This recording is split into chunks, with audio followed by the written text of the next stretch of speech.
Yes. Well, hello everybody. Welcome to this beautiful Sunday morning. My apologies, that's the microwave you hear in the background. I need to get that. One moment.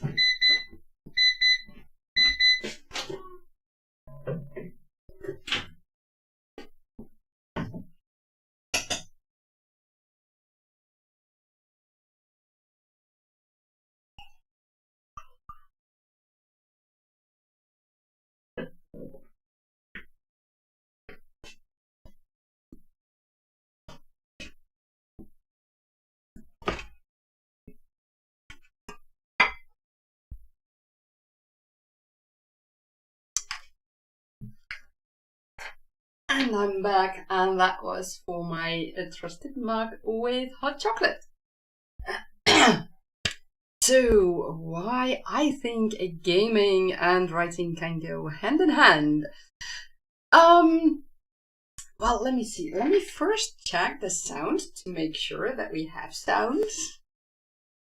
That you guys can actually hear me. I mean, that would be a good thing, right? Yes, we do. Perfect, perfect. Okay.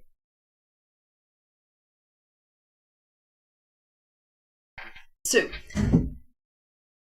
gaming and writing, why I think these two can go hand in hand.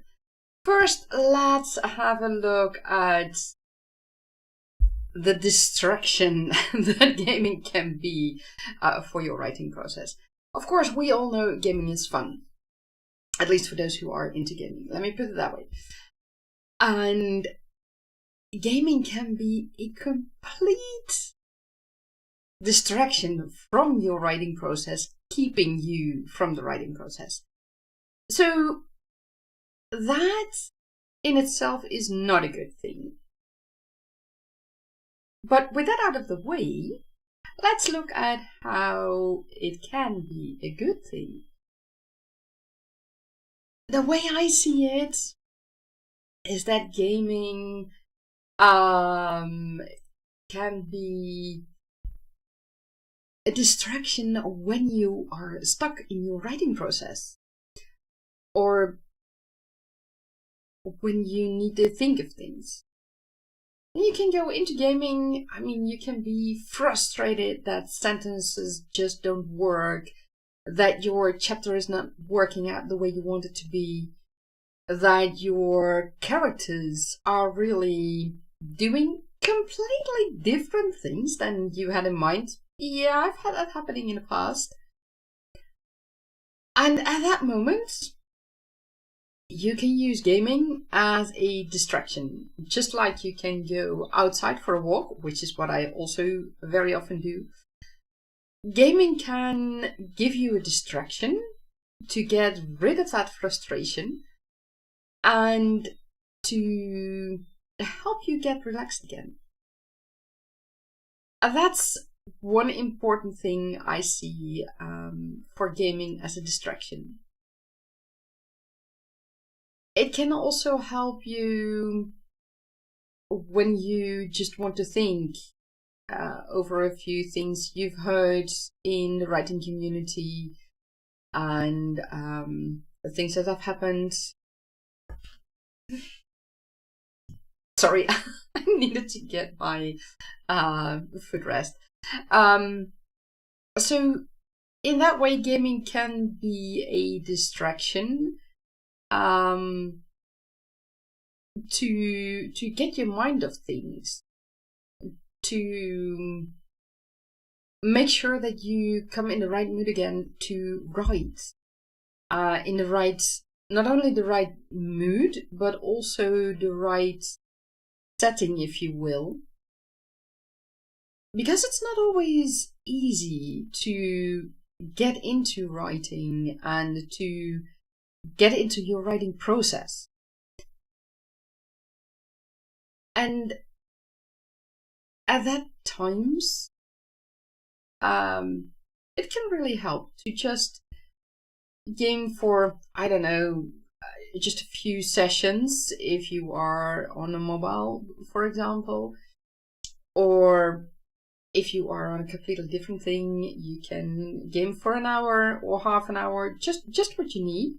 And when you notice that your frustrations have gone down, and that you are feeling well again, well enough to write, then you can just quit with your gaming and you can go writing again. By the way, before I forget to say, what you see in the background is a screenshot of Under a Rock. That is a game that has not been released yet. It is a survival sandbox game. And I've been following Under a Rock and Nordic Trolls for over 2 years now. And I just love what they have shown us. And it is promising to be a very fun game to play. And what you see here is the landing area, or the starter area, I should say, one of the starter areas in a world, in one of the many worlds, because there are, Under a Rock is a game that is procedurally, in which the setting, the world is procedurally generated. So your starting area might look different, and in fact, on the same world, you might end up on a different starting area. And this particular starter area is from a world for which I gave the seed, and my seed was chosen. So that's and the seed, for those who don't know, it's SEED, not seed as in which you sit on. A seed is used to grab everything together for the generation of the world. Once the world has been generated, that's it. And usually, if you have the same seed, if someone else plays the same seed, they will have the same world as you do at the beginning. In this case, Under a Rock, the game devs have made it in a way that there are multiple starter areas. So if someone else lands in the same world as you do, they might end up somewhere differently. But that's a story for a whole different channel. I go in my gaming channel, I go more into the gaming world. But so this is what that's what you see here. This is pre-alpha footage. This is from pre-alpha footage, I should say. So yeah, I haven't been in the game yet. There is no alpha or whatever to go into. So this is what the devs showed us, and later on you will see a little bit more of this starter area. So that's the distraction that gaming can offer. Can be very helpful. It can relieve your stress. It can relieve your frustrations with your writing process, or with other things that keep you from writing. Things that happen during the day, on school, or at school, I should say, or in your job, or with family or friends. You can use it as a distraction for that moment, and then once you're ready, you can get into the writing process. And that's the distraction in a good way, instead of the distraction keeping you from your writing process. So there's a clear difference for me, the way I see it. Let me put it that way.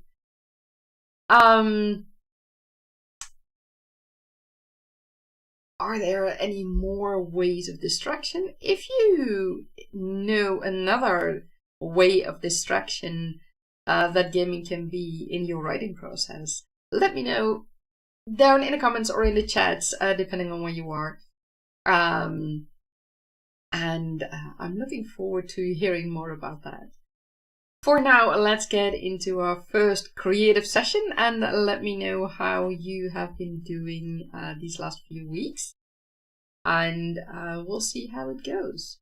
I was just finishing up my lunch, so you might see me eating, but I'll mute the mic for that. See you in a bit, in 25 minutes, and let's show you more. This is the starting area of that world that I was just talking about. And the seeds, what you see here, that's the seed I created, or the seed I gave the devs, and they chose my seed out of the many that were submitted. So I was honored with that. So I'm very happy. And this is just one of the starting areas in this survival sandbox game in this particular world. And I'm really looking forward to playing it. I can't wait. I really hope that there will be an alpha release later this year. Maybe by the end of the year, maybe a Christmas surprise or something. It will be fun. But for now, let's get going, and let's get going with our first creative session. I wish you a lot of fun creating.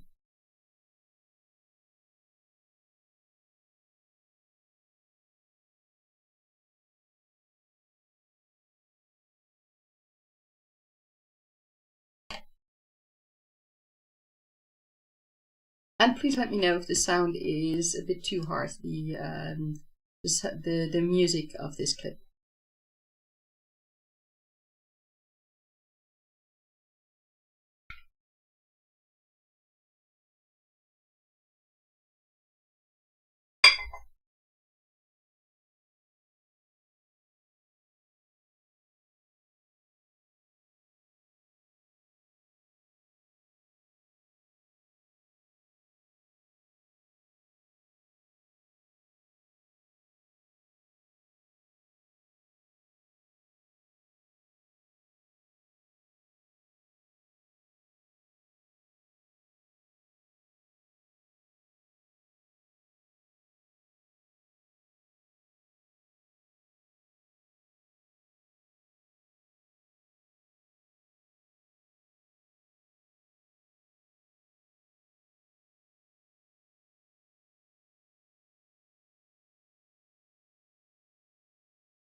And that is the end of our first live stream, of our first creator session. I hope it went well for you all. I have to say, it went okay for me. It could have been better, but I'm reasonably satisfied with the result for now. One thing I discovered in this little part that I wrote is that one of the characters I wrote about seems to be a bit on the taller side. I mean, I knew he was that, but he apparently doesn't always find it a benefit.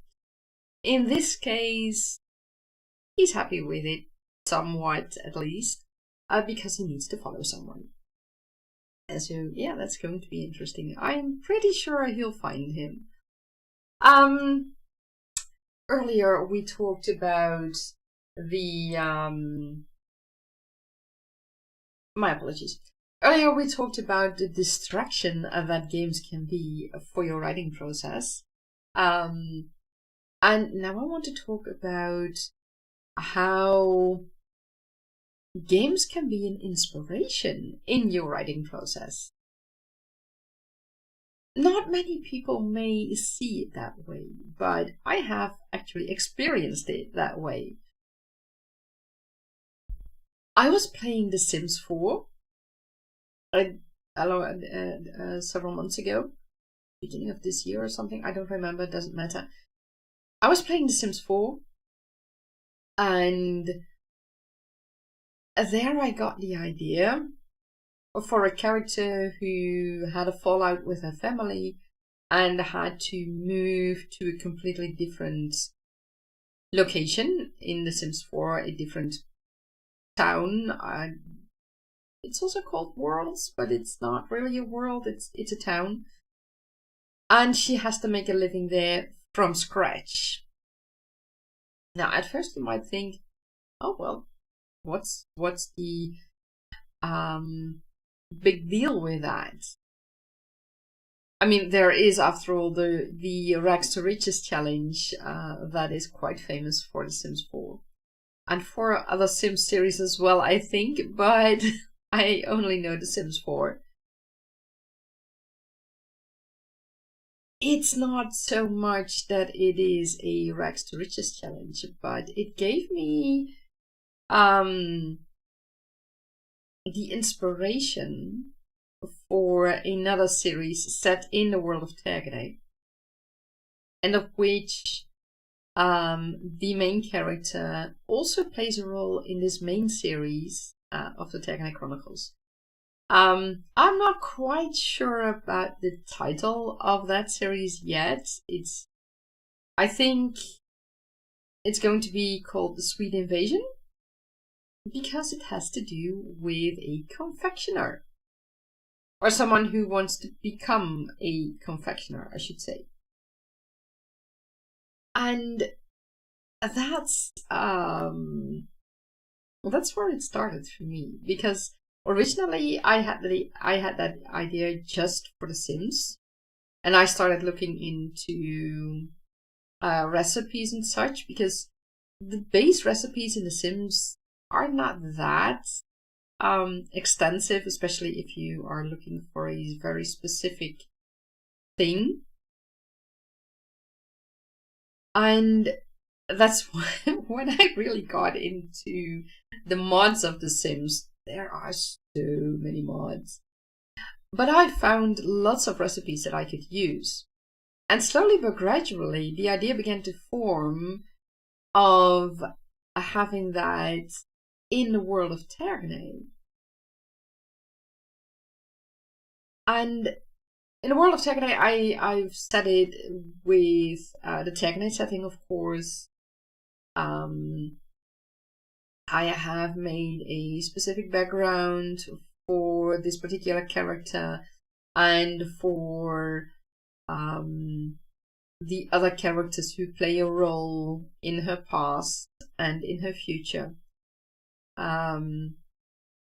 It won't won't play exactly as I'm doing in The Sims 4, but that's okay. That's the fun part of it, I think, at least. And that is how it got me this second series. It also helped me to get the inspiration, because with the research I was doing into mods for recipes, I also looked into real life recipes that I could use for this confectioner. That got me into a whole rabbit hole of all things related to confectioners and what is possible and with what temperatures and things like that. But that's okay, that's the fun part. And that is how I got more and more inspiration and information to work with for this particular additional series. And it's not only that this is an additional series to the main series of Tergene, but this particular character and the things he makes and other things that are going on in her life in the future will also play some role in the main Tergene series. So it comes together there in a way, and I think that's important if you have multiple series in one world, and in some way it needs to come together. Now, the thing that I would like to emphasize is when you use games as an inspiration, make sure to really transform it, make it your own, instead of really keep it in that game world. That game world is the IP of someone else. It's the IP of a small or a big company. And sure, you can write fan fiction. That's fine. If you want to do that, perfect, go ahead, and you have no limitations. Usually, I think even game companies don't mind fan fiction. But if you want to write a book and publish it someday, and you are inspired by what's happening in the game or what you can do in the game, and you literally use that without any form of transformation, and you don't ask the IP holder, the intellectual property holder, for permission, then you might have a problem. And additionally, if you how shall I say that? If you make it your own, it's really your own story and your own world, like what I did with this confectioner.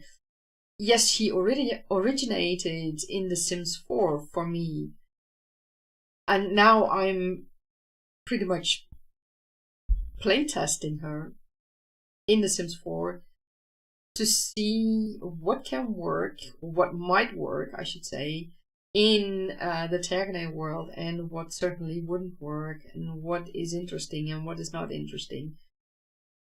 And it's not, I'm not literally taking it. I mean, I'm not using any characters from The Sims 4, from The Sims 4 merchandise, or any names from it, like world names like Sulani and things like that. But I am instead inspired, and I'm using it as a sort of playtest to see how things can work. And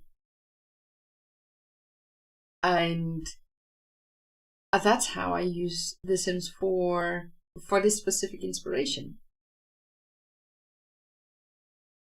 Now, there's another way that gaming can be an inspiration for you.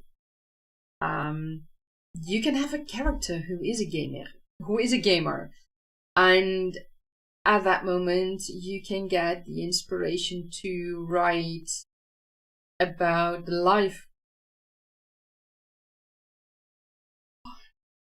My apologies. About the life of a gamer. You can write. For example, if you've ever seen the Chinese television drama, Falling Into Your Smile, is that what I was thinking of? Let me check for a quick minute.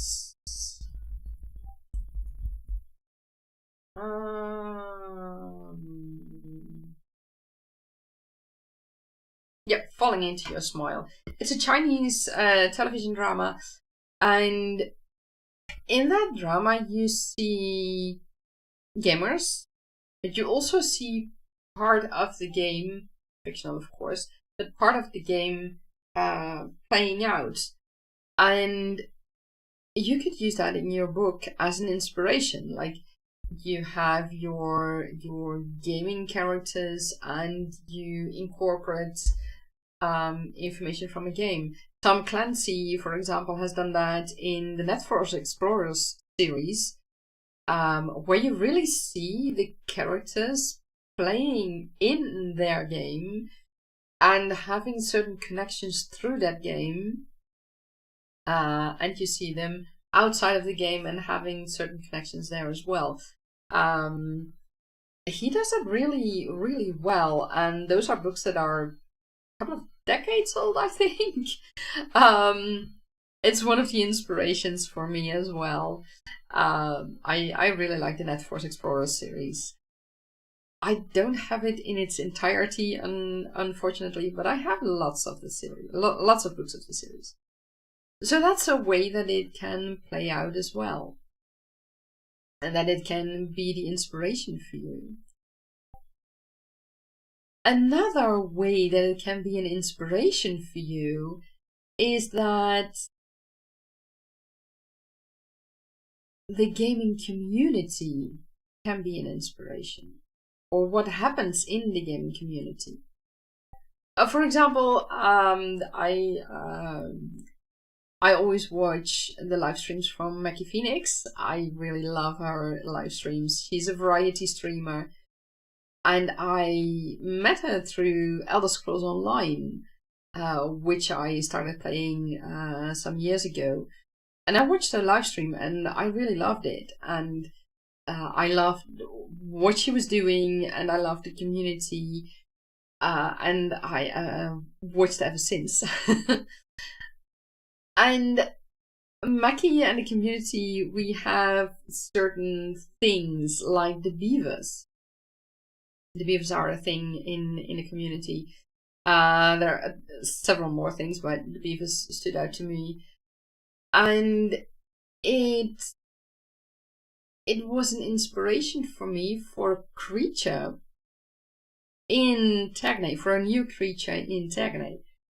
I wanted, or I needed, to have a creature that would have a skin like the beavers. Like, beavers can go into the water and basically, you know, they don't have any problems with that. But they have a full fur, like almost like a dog. And then you think, okay, so how can you do that? But also, I wanted a creature that you don't need to unalive is the word right now, apparently. So I don't want to unalive the beavers. So it brought me to a creature that can shed its skin, and an aquatic creature that can shed its skin, and the skin can be used for pouches. And that is something that you will see in the first chapter of Tagnate Chronicles. And it was a fun thing to think about, and Maggie's community gave me that inspiration. They probably don't know about it. But yeah, it's fun how the gaming community can give you inspiration, and there are multiple ways that they can do that. Like the beavers, but also with things that are happening in the gaming community, or things that are happening in the game dev community, for example. Last year, yeah, I think it was last year, one of the big gaming engines companies, Unity, made a decision that was, let's just say, not the wisest decision. And the gaming community, and especially the game dev community, stood up to Unity, and it brought a lot of changes. Let me put it that way. If you want to know more about it, there are multiple people who looked into that. I can let me suggest Game Dev from Scratch out of the top of my head. He's really good at that. He made several analyses back in the day, and lots have changed right now. But you see things happening there, and the changes that were implemented back then inspired me to use that. Well, not that literally, because I can't use it in Tergane, because Tergane doesn't have computers and things like that. But the whole thing about the licenses, because that was an issue. That was the change. And the whole thing about the licenses and everything that resulted from that is what inspired me to have certain elements in Tergane, and not only just as a world building thing, but also as something that can play a role in the main series, and also in the series of the Confectioner. So that's another way that, in this case, the game dev community inspired me for world building and for plot lines and character developments and things like that. What more options do you have? Yeah, I think that's pretty much it right now. Yeah. That's for the inspiration that gaming can give you in your writing process. If you have any other ideas, any other ways how gaming helped you with inspiration in your writing process, let me know in the chat or in the comments. I would love to hear it, and I'm looking forward to it.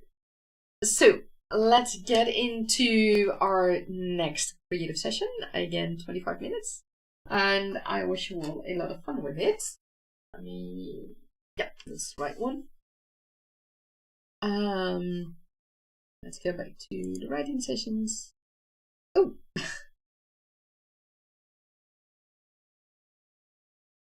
And reset. Yes, here we go. I wish you a lot of fun, right, with your creative session, and talk to you later in 25 minutes.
And that is the end of our creative session. My apologies. I was so in my story that I just forgot it.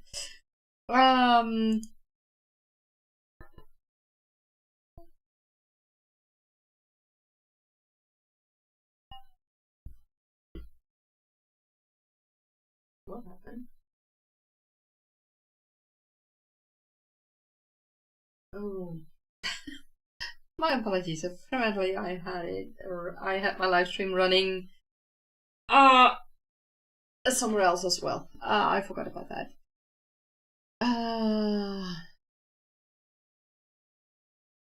Okay. My apologies. Sometimes things happen during a live stream. So how did your creative session go? I have to say, it did go alright. It's not the best session I've had, but things are progressing, and that's what's important. We see some more interaction between two characters who don't know each other, and the young one doesn't trust the older one yet. Or doesn't trust the older one, period. He just met him. And of course, it's a good thing that a young one doesn't just trust any adult. So yeah, I'm happy with that. And he's also playing a bit with the adult, and I think that he might think that this particular adult is not quite wise. I think he might find out later that things are a bit different than what he thinks. But yeah, that's how it's going right now. It's all. I'm also learning new things as I go along, but that's just the fun of it. That's the fun of discovery writing. I mean, I know roughly where I want things to happen and how and why and when, but everything in between, that's a whole different ballgame. And this particular piece that I'm writing currently is the in-between of two important things. And it's fun to write. And yeah, learning about my characters more. So yeah, it's good. It's good. Okay, so let's take a look at the third part of why I think gaming and writing can go hand in hand. Gaming as a tool in your writing process. Like I hinted at earlier, I use The Sims at the moment for a sort of playtest for my other series as a side series of the main series, Tegane Chronicles. And it's just to try out things, and I think that in this case, The Sims for me is a very good option for that. It's just to try out storylines, see how things can evolve and things go too slow or too fast. And that's a fun way to actually use a game in your writing process. Or at least that's my experience. It can give you more insight into your story, into what things you need to develop further, which things you might want to include in your own story and in your world building. Like I said earlier, I've also used the research that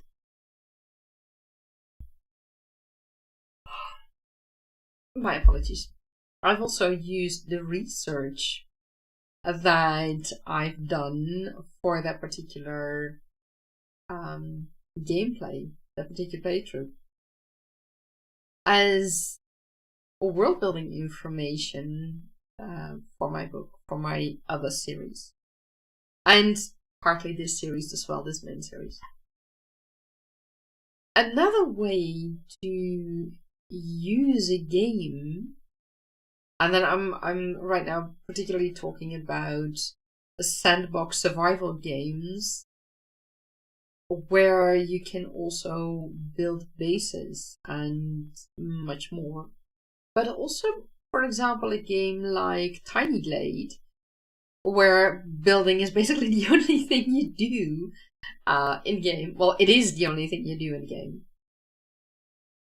In a sandbox survival game, and in a game like Tiny Glade, a tech building game, you can build things. In a sandbox survival game, you have to build things to survive. But I've seen incredible structures, bases in games like Enshrouded and Valheim, and Voyages of Nera, where people build such incredible things. I mean, I've seen in Enshrouded the player Contract, out of the top of my head. He has built, I think it was Minas Tirith in Enshrouded. He built a dragon's lair that was an underground city in Enshrouded. The fun part of that, and in Enshrouded, you can terraform, you can literally dig your way up to a mountain, but also into a mountain. So you can really use it any way you want, and you can rebuild part of that terraformation that you did. So if you dug a hole in a mountain, for example, and you want the hole to be small, you can do that in Enshrouded. With the way their lighting system and everything works, you can also get a real idea of how a house or a village or a city might look out in the world. Also, for example, in such a in a mountain, for example, if you do that, how many lights do you need to get decent lighting? More things like that. It can give you an insight that you would otherwise not get, not in this way. Especially because we are all used to living in an industrial world where we have electricity, where you can, of course, you can go around and walk in your neighborhood and walk in the park and things like that. But if you truly want, let's say, an experience like maybe more like medieval times, or at least times where there was no industrialization, no electricity, things like that, then these survival games can be really a great help, because depending on the game, you don't have electricity, you don't have industrialization, and that can help you to gain more insight. Now, on the other hand, if you are writing a sci-fi story, for example, and you want to know more what it's like to, how shall I say that? To have things, what it would be like to colonize a planet, for example. Then you could play a game like Planet Crafter, where you have to terraform a planet for future colonization. And you start at the beginning where there's nothing but resources, and you have to do it all by yourself. I mean, that's the essence of a survival game. You have to do it all by yourself. But sometimes, like in Enshrouded, you'll have ruins that you can use. But you have to gather the resources. And that's the same. If you go to Planet Crafter, you have to gather the resources to build things. And like under a rock, what you see in the background now, and what you saw during the writing sessions just now, that is a survival game. And yes, you might find ruins, but you will need to build things to be able to survive. You can build entire bases, cities if you'd like, to see how things work out. And that can help with getting a better picture of what your work would look like. I know that in Under a Rock there won't be any terraformation. That's it's too bad, but at the same time, Under a Rock has many other things. So yeah, it's too bad there's no terraformation, but there are a lot of other things that we can do that will help. In Valheim, for example, gravity is an issue. And you can terraform, but if you start at the base of a mountain, everything that's on top of that base will fall down. So you can't build into a mountain. In Enshrouded, you can build into the mountain. So you might have cave people, or well, not cave people from millions of years ago, but people who live in caves because it's cooler there. For example, in the desert, just naming a few things. And you might want to see what it's like, how the lighting is, how what you can do, what you can't do.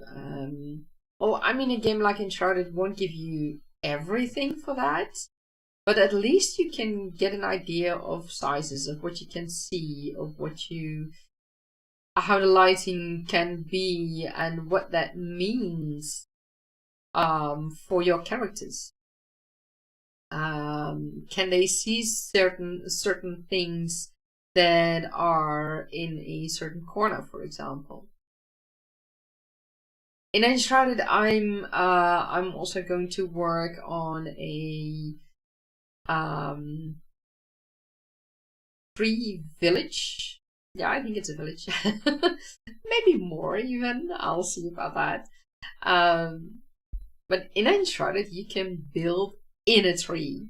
Now, Chiselchip has done that. If you're interested in that, check out his videos because he's done an amazing job with that. And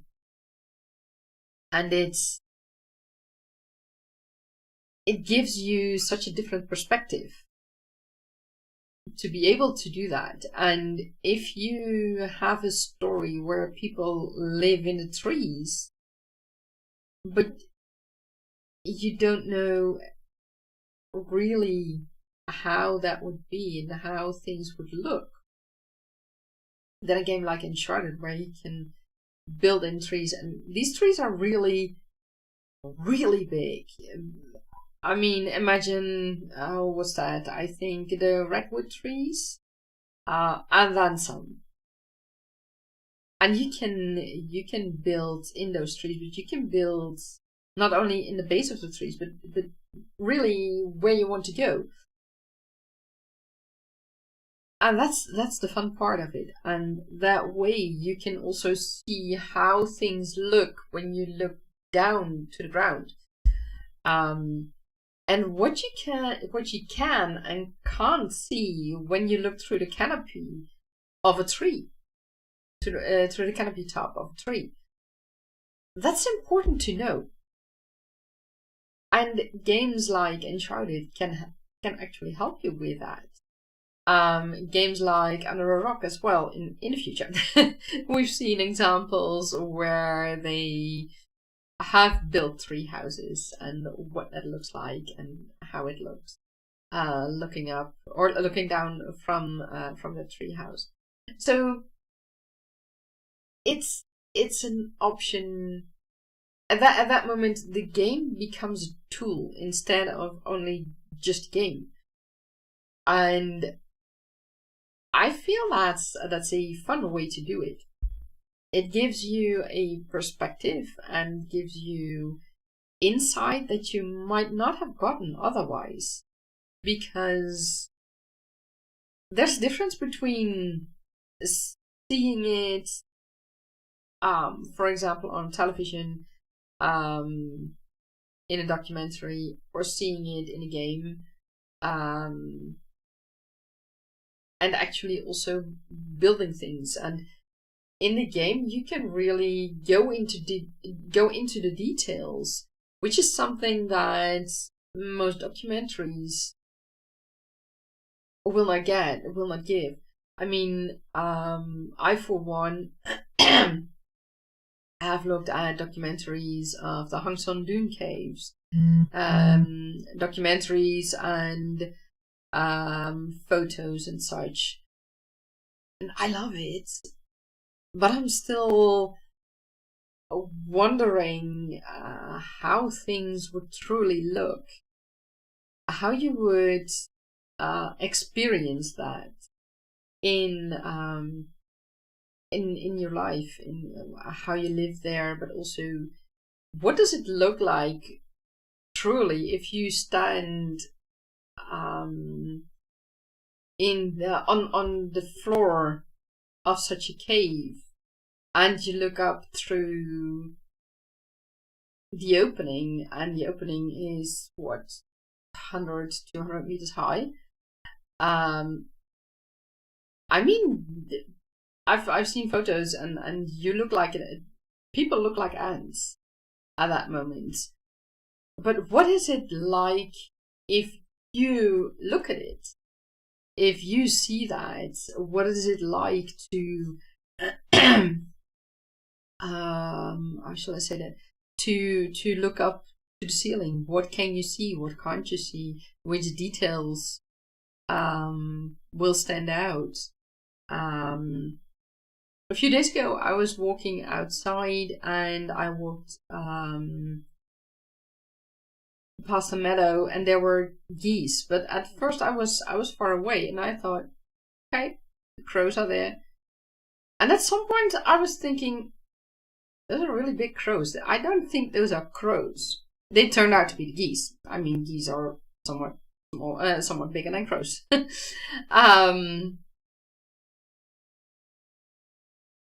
Games can give you a certain perspective that you would otherwise not have gotten. I mean, it's not easy to get into the Hang Son Dune caves. You have to have special permits, and you have to be in a good physical condition, things like that. In games like Enshrouded, I can build that cave, and I can, well, I mean, not to its fullest extent, but I can build that cave, and I can get a sense of what it's like and how things can work. How the rising and setting of the sun can change the lighting and such. So yeah, that's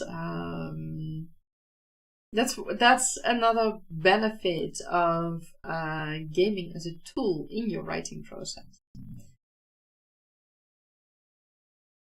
I think that's about it. And that's where I want to close off today's live stream.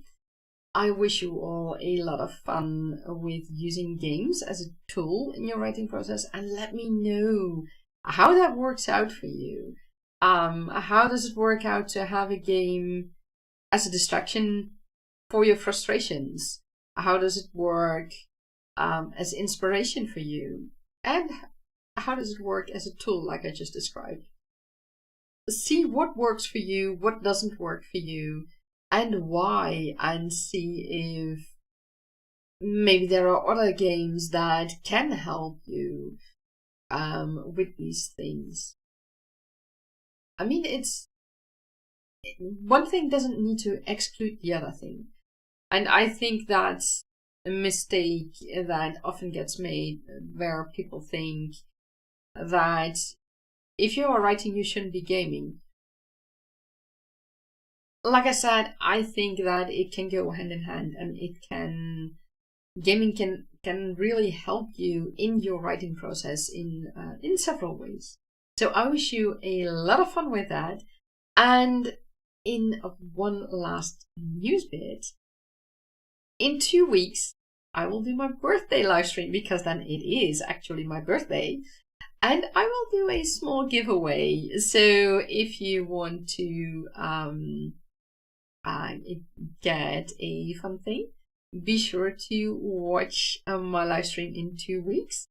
Same time, August 31st, 1 p.m. Central European time.